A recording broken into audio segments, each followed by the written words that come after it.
कितनी बड़ी विडंबना है कि चुनाव चल रहा है जम्मू कश्मीर हरियाणा में और बीजेपी के बड़े नेता महाराष्ट्र में बैठे हैं, क्योंकि अच्छी तरह से जानते हैं कि सुपड़ा साफ तो हरियाणा में भी होना है, सुपड़ा साफ जम्मू कश्मीर में भी होना है, और जानते हैं कि जबरदस्त हार का सामना महाराष्ट्र में और झारखंड में भी करना पड़ेगा।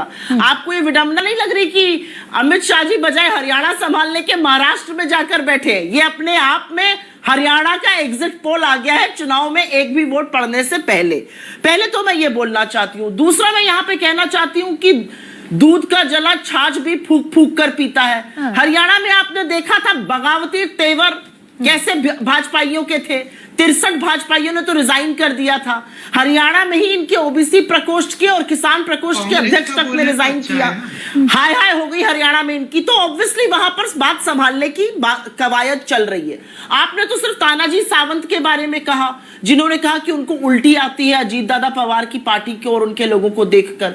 देवेंद्र फडणवीस जी को आपने नहीं सुना था? अभी 2 दिन पहले उन्होंने एक कॉन्क्लेव में कहा था कि हम तो चुनाव इन्हीं की वजह से हारे, उनके वोट ट्रांसफर नहीं हुए। आपस में तिगाड़ी में क्या खटपट है वो अलग बात है। महाराष्ट्र जो है ना, बदलाव की राजनीति करने वाला है। महाराष्ट्र बदलापुर का बदला लेगा।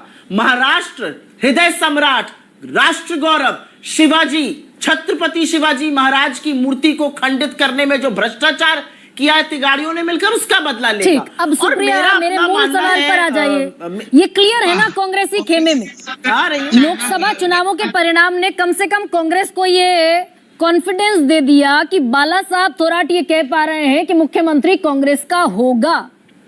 ये क्लियर है? जी हाँ, ऐसा है गरिमा जी, ऐसा है गरिमा जी कि भाजपा और हम में एक मूल अंतर है। हम सबको साथ लेकर मिलकर चलने में यकीन रखते हैं। इंडिया गठबंधन ने करीब करीब 30 सीटें जीती, एक इंडिपेंडेंट भी हमारे साथ आ गया, 31 सीटें हो गई। मतलब हमारी टैली 25 से ऊपर हुई। इनकी टैली महाराष्ट्र में 24 सीटें घट गई। तो महाराष्ट्र ने अपना वर्डिक्ट पहले ही सुना दिया। आपके डायरेक्ट सवाल का मेरे पास डायरेक्ट जवाब है। इन सब चीजों का फैसला हमारा शीर्ष नेतृत्व करेगा, हमारे विधायक करेंगे जो प्रचंड रूप से जीत कर आएंगे। और मैं एक बात आपकी जानकारी के लिए कह दूं, हमारा जो गठजोड़ है ना, वो फेविकोल के जोड़ से ज्यादा मजबूत है और वो जुड़ा हुआ है। वो इनकी तरह अजीत दादा उधर भागे जा रहे हैं, फडणवीस जी इधर भागे जा रहे हैं, शिंदे जी इधर भागे जा रहे हैं, उस तरह का जोड़